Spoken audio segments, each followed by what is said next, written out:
A warm welcome to you and thank you very much for joining us on the program. Tunisia's first freely elected president, Beji Caid Essebsi, has died. 92-year-old Essebsi was the world's oldest president. He was admitted to hospital on Wednesday, but officials did not give reason why he was receiving treatment.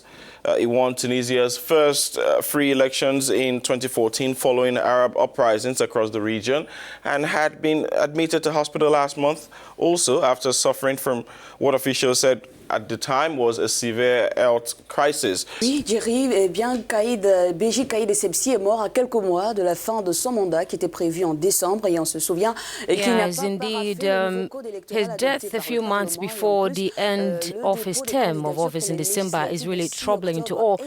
But he did not initial the new electoral code adopted by Parliament. However, the final of candidatures for the October legislative elections is ongoing. But what legacy really did this democratically elected president leave behind in Tunisia?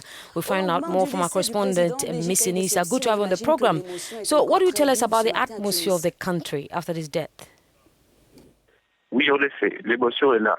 Elle est très vive. La Tunisie vient de perdre son premier président. Yes, indeed, it is filled with lots of emotions. Tunisia has just lost its democratically elected president after the 2011 revolution.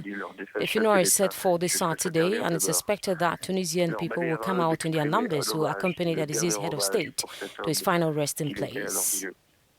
Masinissa, in 2014, Mr. Essebsi became the first president of Tunisia, and he was actually elected by universal suffrage there. But what legacy does he leave the country now that the country has got a very young democracy? Son rôle dans l'unification de la Tunisie post-révolution de 2011 est indiscutable. Il a joué un rôle primordial dans le processus de transition démocratique qu'a connu le pays. C'est un fait.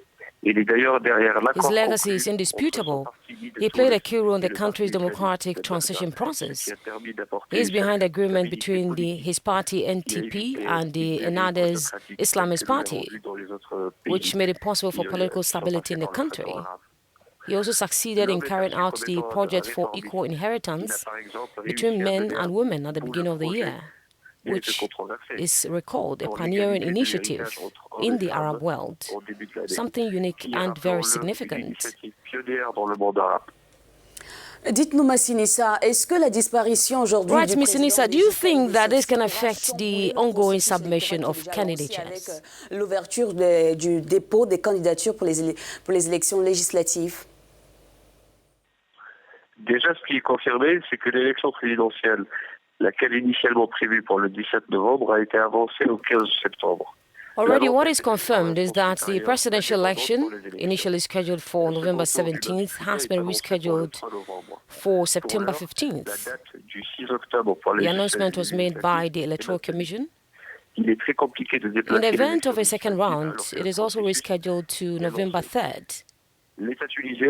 For the time being, 6th October set for the legislative elections has been maintained. It is very complicated to move legislative elections while the process is ongoing. The Tunisian government will continue to function, the interim president assured.